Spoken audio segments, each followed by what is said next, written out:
ডাক্তারদের পরীক্ষায় কড়া নজরদারি, আরজিকর আন্দোলনকারীদের দাবি মেনেই পদক্ষেপ। আর আন্দোলনকারীদের ডাক্তারদের দাবি মেনে পরীক্ষায় নজরদারি, নতুন গাইডলাইন মেনে কড়া নজরদারি।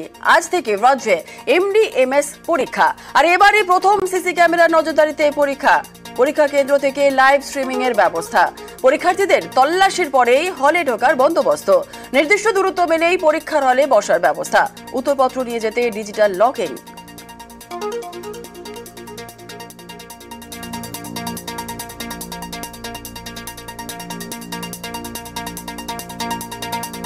আমরা এখানে পরীক্ষার সংক্রান্ত যে একটা এসওপি অর্থাৎ যে একটা নির্দেশিকা বেরিয়েছে স্বাস্থ্য বিশ্ববিদ্যালয়ের, সেই নির্দেশিকা অনুযায়ী আমরা কিছু কিছু বিশেষ ব্যবস্থা নিচ্ছি। তার মধ্যে ওই সিসিটিভি কাভারেজ ছিল, সিসিটিভি করা, সিসিটিভি থ্রু দিয়ে লাইভ স্ট্রিমিং হবে, ওটা ইউনিভার্সিটি দেখতে পাবে।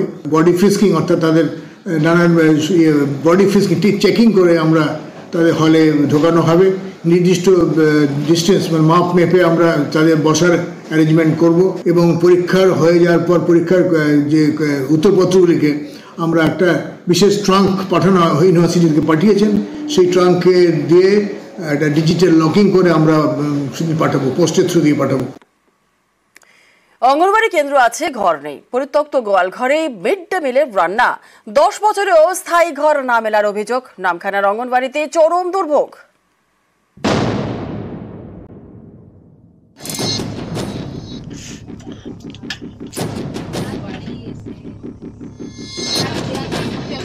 পরিত্যক্ত গোয়াল ঘরই মিড ডে মিলের রান্নাঘর। অস্বাস্থ্যকর পরিবেশেই চলছে পুষ্টির রান্না। টানা 10 বছর। এ ছবি দক্ষিণ 24 পরগনার নামখানার।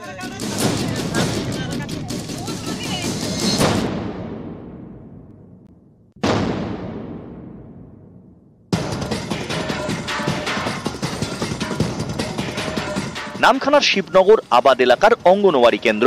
50 জন শিশু এবং মায়েদের মিড ডে মিল দেওয়া হয়, কিন্তু সেই অঙ্গনওয়াড়িতেই চরম দুর্ভোগ। এখানে পড়ানোর জায়গা আছে, হেঁটে আসতে হয়, এটা কি করে বাচ্চা কাচ্চা পাঠাবো? জায়গা বসার জায়গা চাই, এসে দাঁড়ানোর জায়গা নেই। এখন কোথায় চলছে আইসিডি সেন্টারটা? ওই তো লোকে গোয়াল ঘরে চলছে, তো গোয়াল ঘর ভেঙে গেছে, জ্বালানি আছে সেখানে। স্থানীয়দের দাবি 10 বছর আগে অঙ্গনওয়াড়ি কেন্দ্রটি তৈরি হয়, কিন্তু কোনো স্থায়ী ঘর ছিল না। সেজন্য জায়গা দান করে স্থানীয় বাসিন্দা কল্যাণী তুঙ্গের পরিবার। তারপরেও ঘর না হওয়ায় নিজেদের পরিত্যক্ত গোয়াল ঘরটি ছেড়ে দেয় তারা। সেই থেকে পরিত্যক্ত গোয়াল ঘরেই চলছে মা ও শিশুদের জন্য পুষ্টির রান্না। কোনো জায়গা নেই রান্নার, লোকে গোয়াল বাড়িতে ওনারা 2.5 শতক জায়গা দিয়েছে, কিন্তু আমাদের অফিস কোনো বাড়িটার কোনো ব্যবস্থা করছে না। ওদের এখানে সাপ, ব্যাং, টিকটিকি, জ্বালানি পত্র ভর্তি হয়ে আছে, নিজেরা দাঁড়াতে পারছি না, ঘর বাড়ি ভেঙে পড়ছে। কোনোভাবে করে দিয়ে দিই বাচ্চাদের হবে। আমাদের আইসিডিএস অফিসে জানিয়েছে, বলছে হবে। পঞ্চায়েতের লোকেরাও এসছে, দেখছে, বলছে হবে। গোয়ালঘর আজকের গরু নেই বলে ওদেরকে ওখানে ছিল, বর্ষার জন্য পরিবেশ একদম কাদা হয়ে কি হয়ে যায়, সেই জন্য বাধ্য হয়ে বলি তোরা ওইখানে থাক বলে ওইখানে দিচ্ছি। তাই আমাদের একদম আমার একবার এখানে পছন্দ। 10 বছর দিয়ে রাখছি, বিনা পয়সায় কি 10 বছর দেওয়া যায় একটা জায়গা?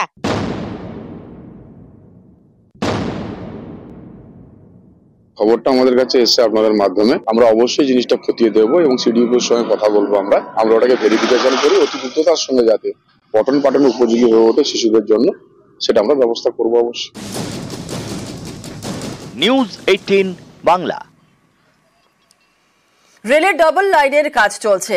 রাঘবপুরের বাসিন্দাদের দাবি, এতে বন্ধ হয়ে যাচ্ছে তাদের গ্রাম থেকে পুরুলিয়া শহরে যাওয়ার একমাত্র রাস্তা। বিপাকে পড়বেন প্রায় 1010 গ্রামবাসী। আর বিকল্প রাস্তার দাবিতে তাঁরাই পথে নামেন। কাজ বন্ধ করে দেওয়ারও হুমকি দেন। পাল্টা রেলের দাবি, রেলের জমিতেই কাজ হচ্ছে।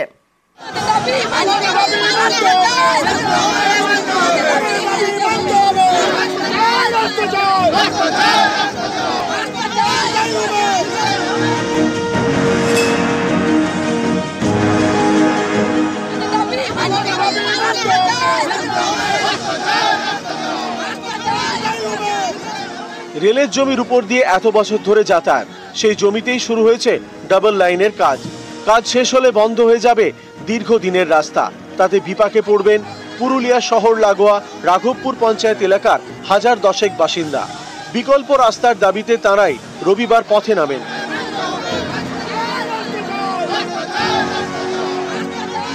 স্থানীয়দের দাবি তাদের যাতায়াতের জন্য বিকল্প রাস্তা রেলকে করে দিতে হবে, না হলে রেলের কাজ বন্ধ করে দেওয়া হবে। আমাদের রাস্তা বন্ধ হয়ে গেছে, আমরা যাতায়াত করব কোন দিকে? আগে রাস্তা করুক, তবে ডবল রেল বসাইতে দিব। আমাদের আগে রাস্তা চাই। গোশালা রেলগেট থেকে রাঘবপুর রেলগেট প্রায় 2 কিলোমিটার রাস্তা। রাঘবপুরের বাসিন্দাদের দাবি গ্রাম থেকে বেরিয়ে পুরুলিয়া শহর যাওয়ার এটাই একমাত্র রাস্তা। সেখানে রেল ডাবল লাইনের কাজ শুরু করেছে। আদ্রা ডিভিশনের সিনিয়র ডিভিশনাল কমার্শিয়াল ম্যানেজার বিকাশ কুমারের বক্তব্য, রেলের জমিতে কাজ করছে। রাঘবপুর রেলগেট লাগোয়া এলাকায় আন্ডারপাস তৈরি করা হবে। সেই আন্ডারপাসের সংযোগকারী রাস্তাও করে দেবে রেল। কিন্তু এলাকাবাসীর দাবি আন্ডারপাস তৈরি করলে সমস্যা পুরোপুরি মিটবে না, কারণ তাতে সুবিধা হবে রাঘবপুরের বাসিন্দাদের একাংশের। বাকি অনেককেই পুরুলিয়া শহরে যেতে 2 থেকে 3 কিলোমিটার পথ ঘুরে যেতে হবে। অনেকের কাছে আবার গ্রাম থেকে বেরিয়ে পুরুলিয়া শহর যাওয়ার কোনো রাস্তাই থাকবে না।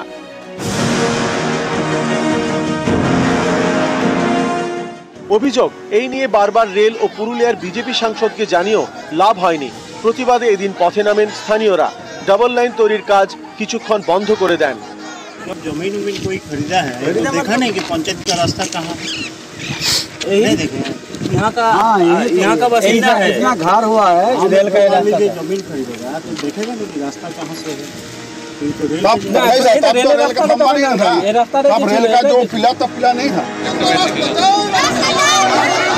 বিকল্প রাস্তার দাবিতে পরে 60-এর এই জাতীয় সড়ক অবরোধ করে চলে বিক্ষোভ।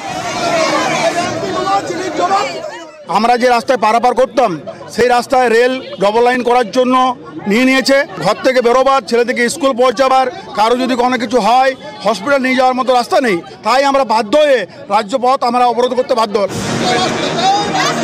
বিকল্প রাস্তা করে না দিলে রেলের কাজ বন্ধ করে দেওয়ার হুমকি দেন স্থানীয়রা।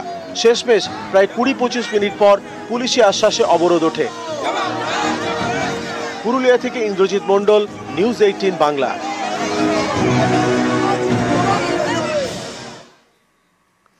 সরকার বারবার বারণ করছে, আর করলে জরিমানা হতে পারে, জেলও হতে পারে। তবু ঘাটালে বিস্তীর্ণ এলাকায় চলছে নাড়া পোড়ানো। ধান কাটার পর পুড়িয়ে ফেলা হচ্ছে গাছের গোড়ার অংশ। এতে ছড়াচ্ছে দূষণের বিষ।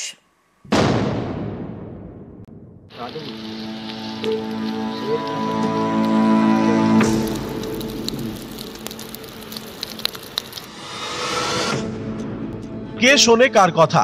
পশ্চিম মেদিনীপুরের ঘাটালের এই ছবিটা দেখুন। অবাধে চলছে নাড়া পোড়ানো। নাড়া পোড়ানো আইনত নিষিদ্ধ, হতে পারে জরিমানা, এমনকি জেলও হতে পারে। কৃষকদের এ নিয়ে সচেতন করতে জায়গায় জায়গায় হোর্ডিংও দিয়েছে জেলা প্রশাসন। এত কিছুর পরেও পশ্চিম মেদিনীপুরের ঘাটালে চলছে নাড়া পোড়ানো। ধান কাটার পর এভাবেই গাছের গোড়ার অংশ পুড়িয়ে ফেলেছেন কৃষকরা। ধোঁয়ায় ঢাকছে আকাশ, দ্রুত গতিতে দূষণের বীজ ছড়াচ্ছে, তবু টনক নড়ছে না। সায়েন্সে পড়েছি, কিন্তু কিছু করার নাই। প্রত্যেকটা বাড়িতে 2টো করে মোটরসাইকেল, অথচ তাদের রাখবার জায়গা নাই। মোটরসাইকেলের তেলটা যেমনি পুড়াচ্ছেন, এর থেকে তো অনেক বেশি সীসা, কার্বন মনোক্সাইডে তো আপনার হচ্ছে প্রকৃতিকে গ্লোবাল ওয়ার্মিং করছে। ঘাটালের কৃষকদের দাবি, গত কয়েক বছর ধরে যন্ত্র দিয়ে ধান কাটা হয়। হাতে ধান কাটা হলে গোড়া থেকে কাটা হতো। যন্ত্রে কাটার সময় গোড়ার দিকে কয়েক ইঞ্চি থেকে যায়। সেই গোড়ার অংশ তুলে সরাতে বাড়তি শ্রমিক দরকার হয়। বাড়তি শ্রমিক মানেই বাড়তি খরচ। এই খরচ করতে কেউ রাজি নন। তাই এভাবে নাড়া পোড়ানো, যাতে আলু চাষের জন্য দ্রুত জমি পরিষ্কার করা যায়। সরকার থেকে বারবার ঘোষণা করছে, আপনারা জ্বালিয়ে দিচ্ছেন, এখানে ক্ষতি হচ্ছে, মাটির ক্ষতি হচ্ছে, আপনারও তো ক্ষতি হচ্ছে। আমাদের জানা নাই তো। এভাবে নাড়া পোড়ানো কিন্তু শাস্তিযোগ্য অপরাধ। জেল, জরিমানা দুটোই হতে পারে। কৃষকদের সচেতন করতে নানা জায়গায় হোর্ডিং লাগিয়েছে প্রশাসন। মাইকিং করেও প্রচার করা হচ্ছে। তারপরেও নাড়া পোড়ানো চলছে। শাস্তিযোগ্য অপরাধ। আমরা অনেকগুলো কেসও করেছি। এডিও সাহেবরা, পুলিশ প্রশাসন, ব্লক প্রশাসন তারা চেষ্টা করছে। চাষিদেরকে বোঝানো হচ্ছে, বিভিন্ন ওয়ার্কশপ, সেমিনার ইত্যাদি আয়োজন করা হয়েছে। একটা মেশিনও এডিও অফিসে আছে, যেটা ওই নাড়াগুলিকে পুরো গুঁড়ো করে দেয়। সেই মেশিন দিয়েও আমরা চেষ্টা করি। এর আগে হুগলির তারকেশ্বর, হরিপাল, সিঙ্গুর সহ বিভিন্ন জায়গায় নাড়া পোড়ানোর ছবি সামনে এসেছে। এবার পশ্চিম মেদিনীপুরের ঘাটাল। ঘাটাল থেকে সুকান্ত চক্রবর্তী, নিউজ 18 বাংলা। আলাদাভাবে পরিচিতি পাক দার্জিলিং এর মতোই আলাদা ব্র্যান্ড হিসেবে স্বীকৃত হোক ডুয়ার্সের চা। এবার এমনই দাবি উঠল ডুয়ার্সের চায়ের পক্ষে।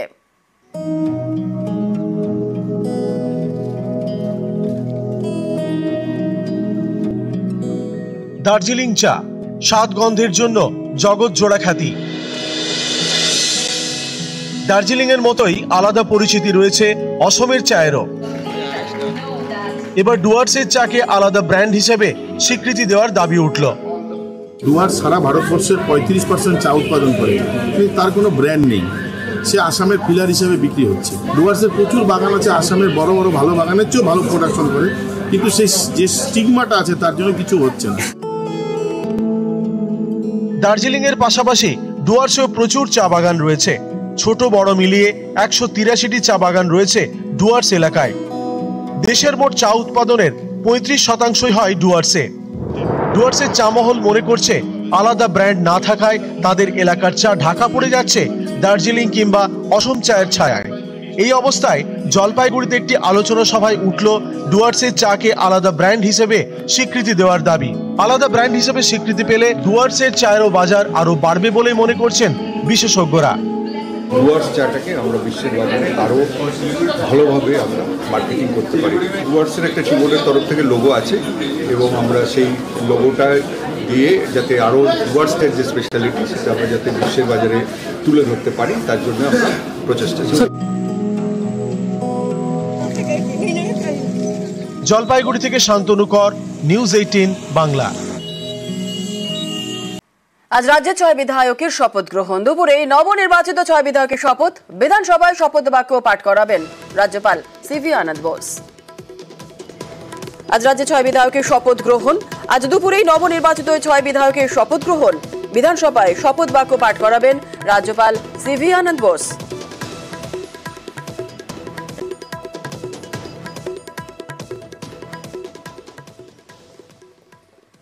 আসন বন্টন ইস্যুতে সংসদ অচলের আশঙ্কা।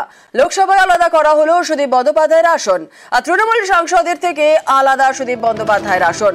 লোকসভায় আসন বন্টন ইস্যুতে প্রতিবাদী তৃণমূল। আজ নির্দিষ্ট আসনে বসবেন না তৃণমূল সাংসদরা। লোকসভায় আসন বন্টন ইস্যুতে ক্ষুব্ধ কংগ্রেসও। আসন বন্টন ইস্যুতে গতকালই স্পিকারকে চিঠি সুদীপের। সিদ্ধান্ত প্রত্যাহার না হওয়া পর্যন্ত প্রতিবাদ জারির হুঁশিয়ারি তৃণমূলের। আমার কাছে চিঠি আসে জুন মাসে। আমি জুলাই মাসের 23 তারিখে চিঠির উত্তর দিয়েছিলাম যে কোন বরাদ্দকৃত আসনে কে কোথায় বসবেন। মেল আসে, অদ্ভুত একটা বসার পরিকল্পনা, যেখানে আমার পাশে অখিলেশ যাদবকে আসন দিয়েছে। তার পেছনের সারিতে যখন তাকাচ্ছি তখন একজনও তৃণমূলের সাংসদের নাম আমি দেখতে পেলাম না। আমি যদি আমার পিছনে আমার মুখ্য সচেতককে না পাই, আমি যদি আমার অন্যান্য সাংসদদেরকে না পাই, তাহলে আমি তাদেরকে সেখানে নির্দেশ দিয়ে লোকসভা চলাকালীন হাউস চালাবো কি করে? কখনো এমন হয়নি যে নেতা এক জায়গায় বসছে আর তার সাংসদরা অন্য ব্লকে গিয়ে বসছে। এটা ঠিক হয়নি, ভুল সিদ্ধান্ত, এটাকে পরিবর্তন করতে হবে।